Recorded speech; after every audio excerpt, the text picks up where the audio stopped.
I was living back in London and it was 1967. At that time, I was broke and I certainly couldn't afford an electric drill. So I bought a hand Japan from a surgical instrument shop. It's a bit like a corkscrew, really, but with a ring of teeth at the bottom. You turn it until the teeth cut into the skull. It was difficult. It was like trying to uncork a bottle of wine from the inside. The Japan was blunt and I couldn't get any purchase on my own skull. I was tripping on acid. I thought that it was the only way I could get through doing it, but it didn't work. And then you're thinking to do this yourself? Yeah. Okay, I think you shouldn't.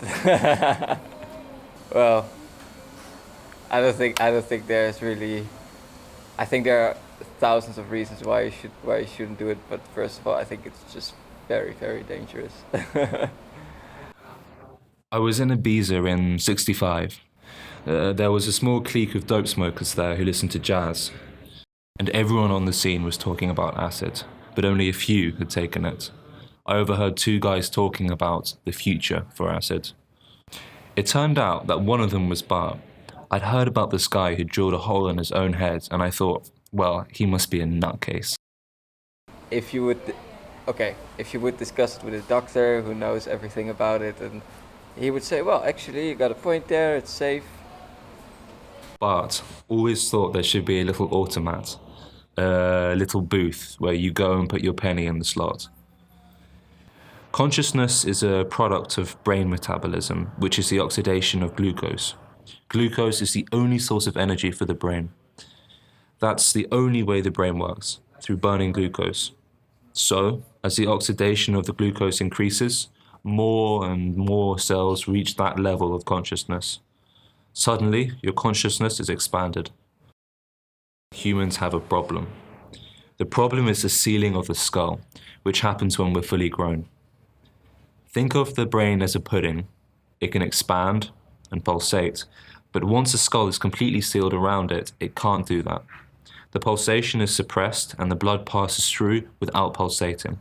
And this is why all of us want to get high. The funny thing was, I thought I was hallucinating when I got back to my apartment. It looked like the pipes had sprung a leak and like my bedroom was flooded, but I thought I was tripping. When I woke up the next day, the bedroom was knee-deep in water and it was real, so I hadn't been hallucinating at all. And then like we were putting the tent up, I'll never forget, I just heard this snapping sound and my friend sort of popped up with a broken pole and was like, we're going to be up all night. It was like, took us another hour to like fix up the tent. It was like completely fucked for the rest of the trip, but really like just coming off some like shrooms, really like tired and slightly like freaked out and nervous, and you're like, oh shit. So like the thing with the pipes, it's like, yeah, if you're not in a good mood. We want to get back to that youthful state of being where we have more spontaneity and more creativity and more life. This is what we miss. It's paradise lost. Well, but I think you can obtain that lightness also by like, just looking at yourself and see what you can do different on your own instead of really trying to become such a thing that you're not. I also don't know what's the benefits of that lightness. Like, there's also much beauty in not having that lightness and maybe more rationale. I didn't even get a headache. It took half an hour all in all, including clearing up afterwards. I was feeling great because I'd done it, but then I noticed after about an hour, I started to feel the lightness, like a weight had been lifted off me. And then it grew a bit more, and a bit more, and it ended up being more than I expected. I did it in the evening. I went to bed at 11 p.m. feeling good, and I could still feel it when I woke up the next morning. And then I realized, this is it. It's done. No, I'm convinced that you should not do it, and that you should try to obtain whatever you want to obtain with it.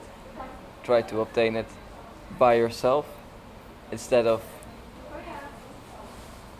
trying to obtain it through surgery. When you get high, you transcend the ego. You get above the ego. When you're high, you can see people operating on this level, and you can see where you've been operating on this level also. You are given an objective view as opposed to a subjective one, and that is the great beauty and the great value of getting high. I think everyone should get high, and I think that Vladimir Putin should drop acid.